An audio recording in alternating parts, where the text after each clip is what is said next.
Hi there. Welcome to the Hardy Realty Show here on Rome Business Radio. We are broadcasting from our Hardy Realty Studios located on Broad Street in downtown Rome, and we work in cooperation with the Rome News Tribune. I'm Roger Manus with Rome Business Radio, and our guest today is Sarah Husser from Cancer Navigators. Hi, Sarah. How are you? Hey, I'm great. Thank you. And our Hardy Realty representative is Molly Steves. Hi, Molly. Hey. What's going on? It's a beautiful day in paradise. How are things at Hardy? Great. Yeah. Yeah. Busy. Blowing and going as always. Absolutely. And of course, we use this platform for Hardy that you so graciously support to celebrate the positive work going on in our community, the good things and the good organizations, which is why Cancer Navigators is here.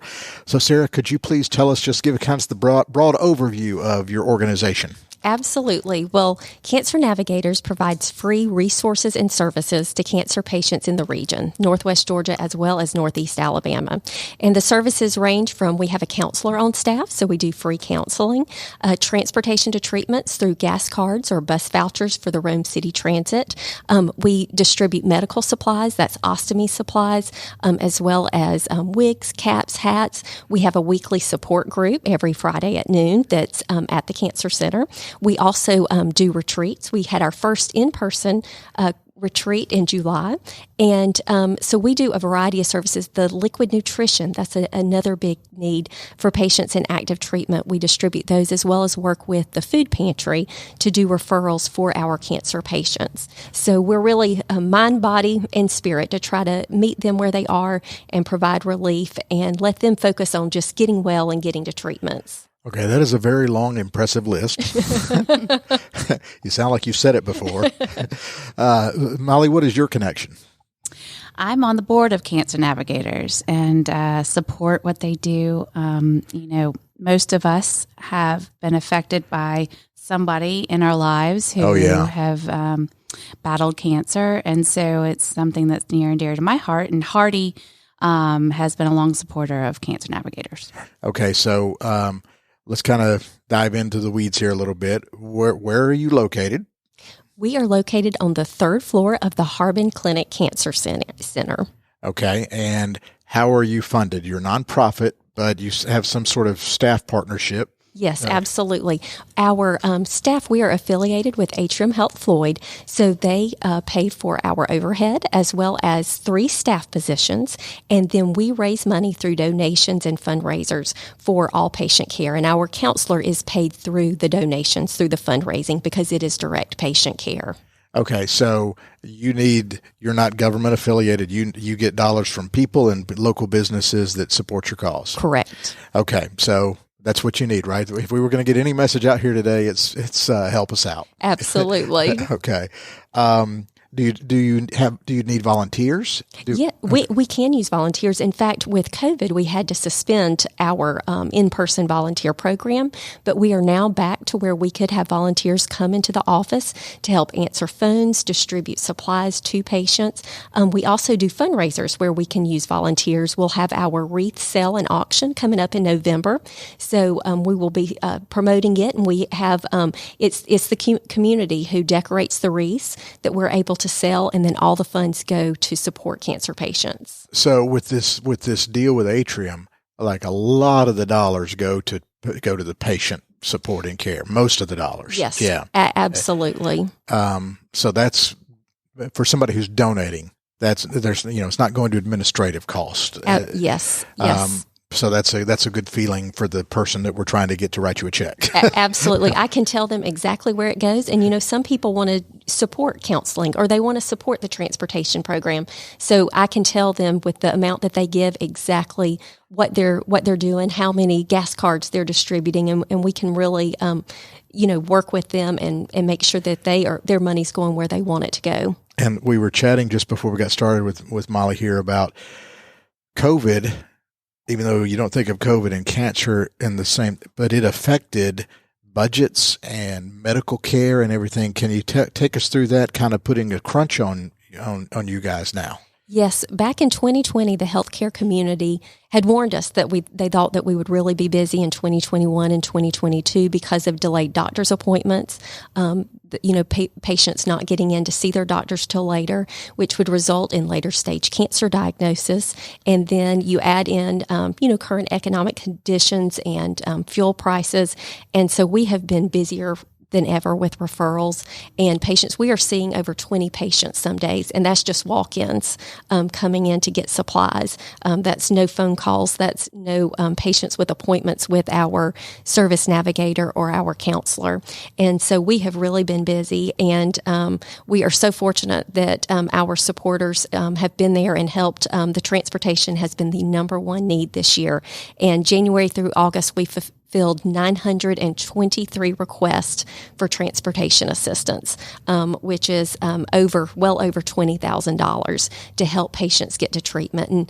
And I tell people we get to see, the results of their kindness, because I have seen stage 4 cancer diagnosis who didn't think they had any hope, didn't know how they were going to get to treatment. And so we have been able to use those dollars to help get them to treatment and have clear scans now. Well, that's the great news, but the bottom line is that dollar crunch is real. It is. Because put that if you could in perspective to previous years, you're like over budget, right?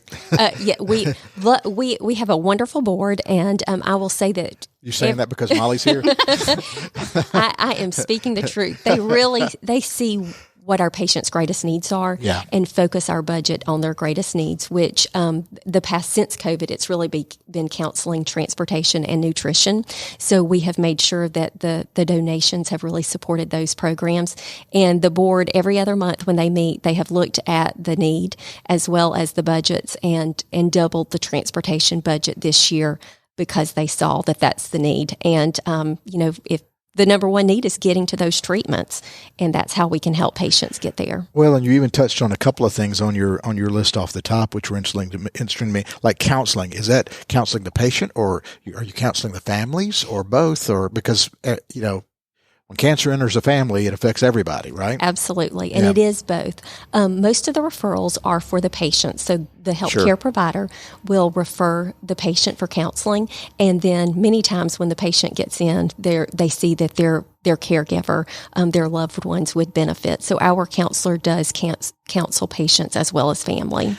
Yeah, this may be I know you're not a doctor, are you? No.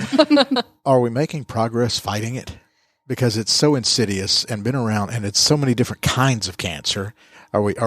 You are more plugged into that than I am. Are we making progress? Are we figuring it out? I can tell you that our counselor has been with Cancer Navigators from the beginning. So she has been here for 16 years. And we just had a conversation yesterday about how much progress she has seen in those years. In treatment and in treatment, prevention? Absolutely. In treatment specifically, I know that our service navigators have both been in the medical field for a while, and they will say, years ago, you would not have thought this person had a chance to survive, but now they do. Or this would have been a stage 4 cancer diagnosis 5 years ago, where now it's a stage 3. And so I hear a lot from them about the progress that they've seen just being involved. Well, and what's weird is when I was a kid, lots of people smoked. Less people smoke now, which is a great thing. But it's not, sometimes it just happens. Yes. Through no fault of a personal behavior or anything. It's just it's genetics. Yeah, it's just it's insidious. It's evil. It's anyway.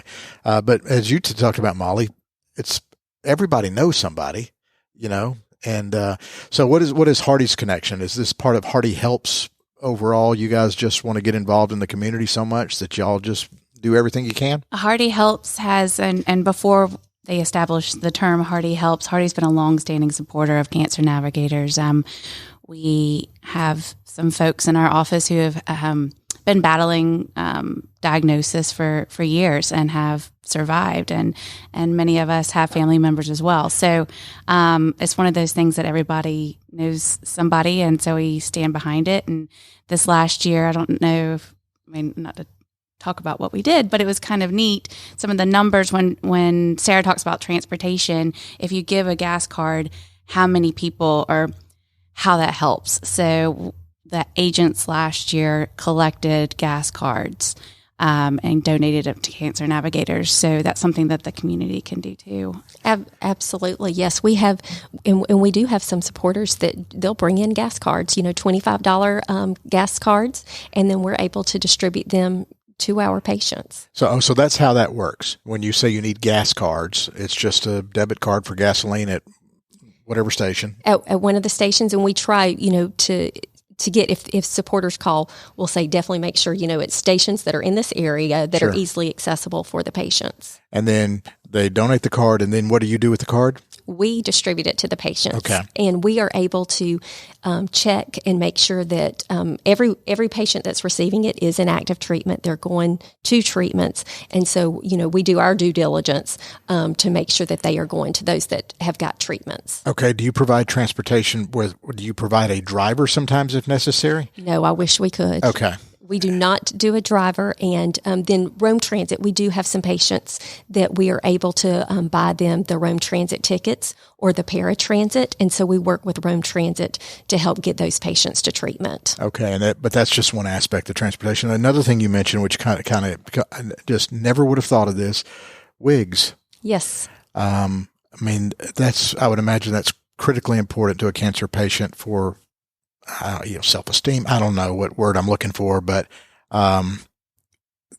so talk about that process and everything that goes on with that. All of our wigs are donated. And so it's very interesting because the patients who have, fought cancer and are ready to pass on those wigs, it's almost therapeutic for them to come and pass them on to cancer patients who need it. So they will bring them in, and then our patients will come up. They get to look at them. They try on.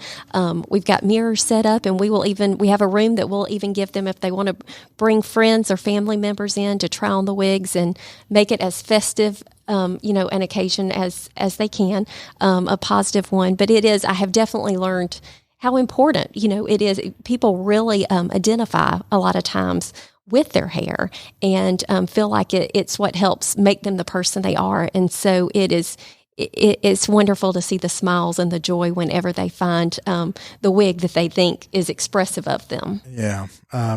You also mentioned nutrition. Talk to me about that. Yes. Many patients in active treatment are struggling to eat. There's just really no food that they're able to eat, or because of the treatment can change their, the taste buds. And so we provide liquid nutrition. That's like your Ensure, Boost, Equate, Glucerna brands. We provide them liquid nutrition so that they can get the nutrients and have those between their treatments. And so they're able to come up. Right now we're able to provide about 24 bottles a month, and they can come up and get them every couple of weeks. And we'll bring them downstairs. If they're in treatment, don't feel like coming up, we can run them down to them. And that's to help keep them out of the hospital, because you don't want to, them to be malnourished and not getting the nutrients, and also so that they don't miss treatments. It helps them get to that next treatment. And what is your title at Cancer Navigators, and how long have you been there? It is Fundraising and Community Outreach Coordinator, and I've been here 4 years. It's a mouthful. What's the history of Cancer Navigators? Cancer Navigators was established 16 years ago, and Dr. Matt Mumber is who founded it, and he actually started it with doing retreats, and that was kind of how it started. And then they recognized that transportation was needed and the nutrition, and our counselor came on shortly after that. She and her husband were involved in the founding, and so she started working doing the counseling, and it has just really evolved over the past 16 years on what they have seen, what the medical community has seen cancer patients need, and where the gap. It was created really to bridge the gap between the medical community and the patient, because it's very overwhelming, and a lot of patients, they're told they have cancer, and then the treatments, and it's just very overwhelming. So we try to bridge the gap and help them through that process. And so no one journeys through cancer alone was the tagline and kind of the mission. So this is locally based, always has been, or is this a national thing? Or? Yes, no, we are local. We actually get calls from all over the United States, as well as I get emails from around the world, because there's really no organization like us that provides this support. And so it was... it was right there in your name, Cancer Navigators. Absolutely. And so we were based in Rome, but we have really expanded. Chattooga and Polk counties, we have a lot of patients because they're driving to Rome for treatments. And so we're able to help them while they're here, as well as Gordon County and Bartow County. And then we do have a lot of patients coming over from Center, Alabama. And so really our service area has expanded a lot the past 16 years. What is your background? You said you've been there 4 years. What were you doing before then? Well, my degree's in public relations. And From? University of Georgia. Go Dogs. Go Dogs. And so I have worked at 2 chambers of commerce. I have been in the chamber world and then for nonprofits. So I actually, before I came to Cancer Navigators, I was working at a chamber. Are you from Rome originally? I'm from Calhoun. Oh, okay. A suburb. Yes, exactly. I moved here almost 14 years ago. Okay. So, well, you're one of us now. Some of us were born in Armurchie. So what do you need from our listeners? What's the most pressing need? Well, I say number one is to spread the word about us, because we do not want anyone to think that there's no one there, that they can't get to treatments, that, that their situation is hopeless. And so I tell everyone the number one need is I want every cancer patient to know that we're here. And then they have the option to choose whether to use our services or not, but so they know. So I say spread the word. We've talked about the transportation being our patient's number one need this year. And that is you can do a monetary donation for gas cards, or donate a gas card. They're easy. You can go to any grocery store and buy a gas card, and you can do the amount that you wish to do. We suggest $25 just because we break them up in the increments of 25, and that's how we distribute them to our patients.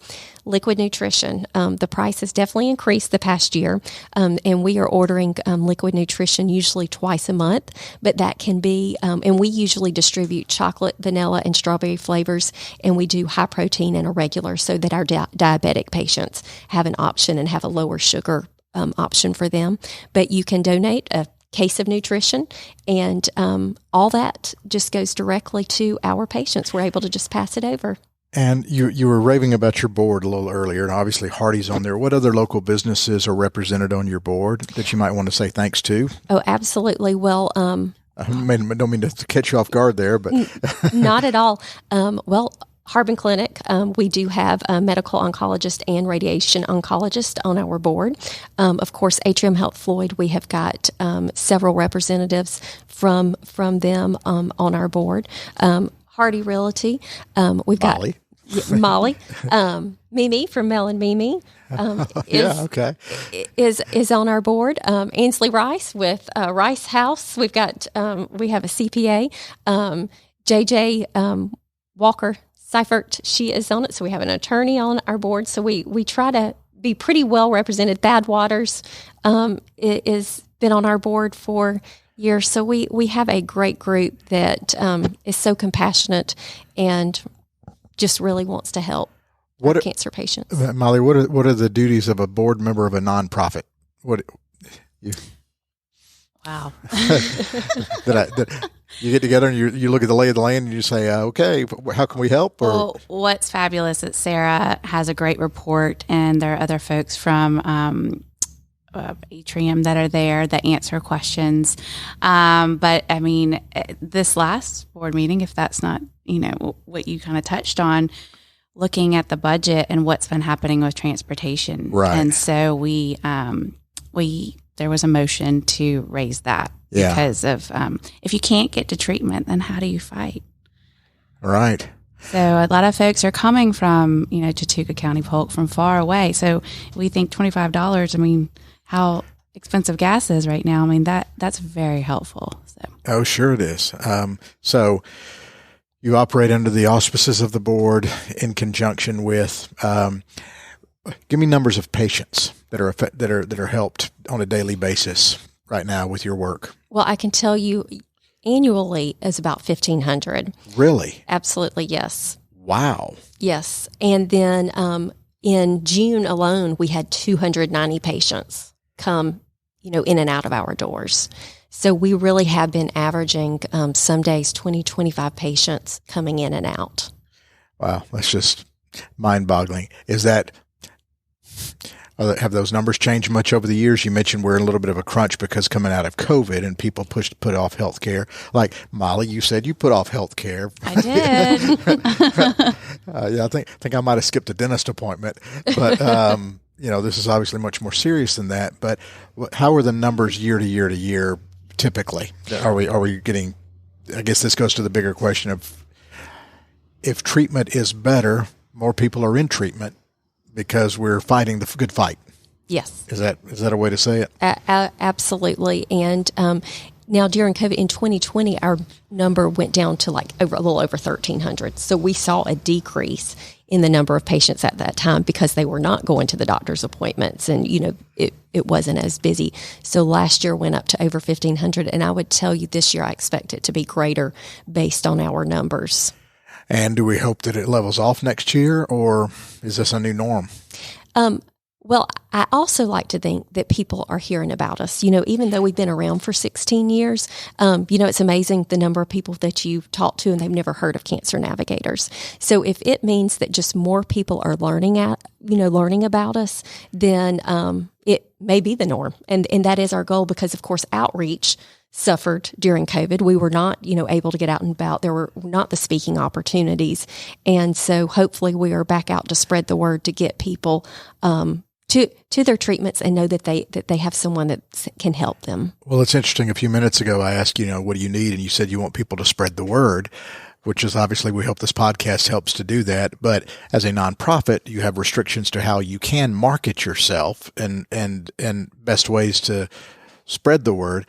So what do you do? Social media? Do you do advertising? How, we do have Facebook. Okay. So we are on Facebook. So you can become a fan of our page and share our posts because we try to put any events, anything going on Facebook. We do have our website.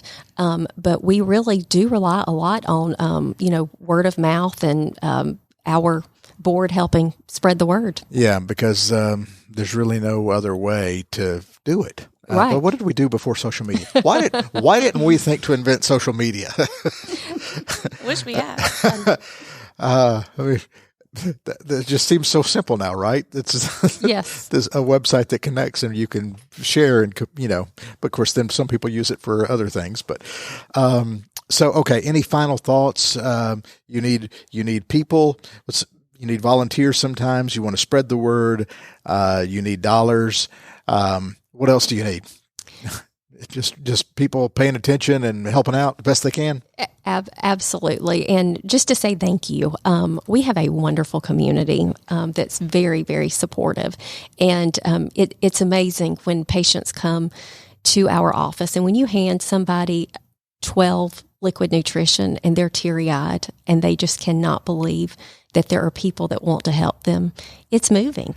I mean, it just really is. Every single day is amazing and a privilege to get to see these patients and see how appreciative they are for what you're giving them. So I can say all day long how much we appreciate it in our staff, but our patients are absolutely just blown away that there are people that want to help them. Well, it's obvious. We can hear in your voice and I can see the smile on your face. There are, you could be doing PR for a company somewhere, but this is obviously a labor of love. Could you touch on that from your own perspective? Yes. It's funny, when I first moved to Rome, I was organizing races. I moved here in 2009 when the economy, it was, very difficult time. And so I started organizing races, and the first triathlon I organized was actually to benefit Cancer Navigators. And so I learned about the organization at that time. Well, several years later, I had family members diagnosed with cancer, and my mother-in-law was diagnosed with cancer, and my husband actually went with her to her education class. And he came home and he said, "Do you remember that organization that you did that triathlon for, Cancer Navigators?" And I said, "Yes." And he goes, it's amazing. He said, you should hear what all they do. And so whenever this position came available, I had that in the back of my head, and I could remember that coming from him. And then, I did my research before I interviewed, and I thought, yes, they are amazing. And by that time, I had had several people. I'd had an aunt, mother-in-law, sister-in-law, multiple people diagnosed with cancer, and it had really touched me. And to think that there are people that could have a treatable cancer that think it's hopeless because they cannot get to treatment is just unfathomable, and it shouldn't happen. And so this is a way for me to hopefully help and make sure that every single person has the opportunity to fight and increase their chances of survival. Well, you're a great spokesperson for the organization. It's interesting. He said you should hear everything this organization does, and now you tell everybody. I know. So it's amazing how it just all turned around between it being the first event I organized a fundraising event for, and then hearing him and being here now. Well, and what are some of the other fundraisers you do, and year round, and mention the wreath thing again? Yes. So we have an annual wreath sale and auction that will be November 1st through the 18th. And then we will, as soon we get wreaths in that we can actually give people for them to decorate. So some people just create their own, and then some people will come by and get the greenery base from us and create something. And it can be a sports wreath. It can be a holiday wreath. We have no limitations. We've had fishing wreaths, beach wreaths. Well, this is Rome. Of course you've had fishing wreaths. Yes. So we have had all kinds. Absolutely. And so people interested in decorating can do that, or they can come shopping to purchase a wreath for themselves or for someone else. We also have some people that they say they don't need any wreaths, but they actually purchase a wreath and we're able to give it to a cancer patient. So we will pass it on to one of our patients. So that is another way people can shop. If they don't need one, we've got a patient that we can give it to. In the spring, we have been doing a virtual race. We did the virtual, and then this past year, we added an in-person, just 1 mile run walk. We have a daisy drop every year. It's been held the first Sunday in June in conjunction with National Cancer Survivors Day. And so we did that walk prior to the daisy drop, and I think we'll probably do it again next spring. So people can stay tuned for that information. And that's just right downtown, right? Absolutely. And drop the daisies off the bridge and... Yes, and it's a very special event and a way to honor those that have been touched in your life by cancer, right, and recognize them. And then we also are fortunate that we are able to partner with other organizations. We are hoping to be doing a blood drive the end of November, 1st of December, to partner with Blood Assurance, and they are going to donate money to Cancer Navigators. So we will be sharing that information to get people to come out and to donate blood. And then Giving Tuesday, we will definitely be doing events on Giving Tuesday, which is the last Tuesday in November. We're looking at doing a gas card collection with some local businesses in town, and they're going to provide discounts to people that bring in a gas card to give to Cancer Navigators patients. Wow, a lot going on. It's a busy time. Yeah, and some of those things are kind of entrenched in the community, like the wreath thing and the daisy drop. So anyway, final thoughts. We'll circle back around to you to get website information, social media information, how people can donate, things like that. Molly, any final thoughts from you as a board member or from the Hardy Helps perspective? Just a thank you to anyone who is considering helping out Cancer Navigators. And final thoughts and website, social media, all that stuff. Yes, well, thank you so much for listening and for wanting to help cancer patients in our community. You can visit cancernavigatorsga.org, and then Facebook, it's where it's just Cancer Navigators. You can just search Facebook with Cancer Navigators and find us there. And then our phone number is 706-509-5040, and we are located on the 3rd floor of the Harbin Clinic Cancer Center, and our office hours are Monday through Friday, 9 to 5. Beautiful. Thank you so much for being here. And to our listeners, thank you for listening, and plenty of ways to support, but also, pay attention to the fundraising opportunities coming up later this year. So thank you so much. This has been great. You've been listening to the Hardy Realty Show here on Rome Business Radio. We broadcast from the Hardy Realty Studios on Broad Street in downtown Rome, and we work in cooperation with the Rome News Tribune. Thank you so much for listening.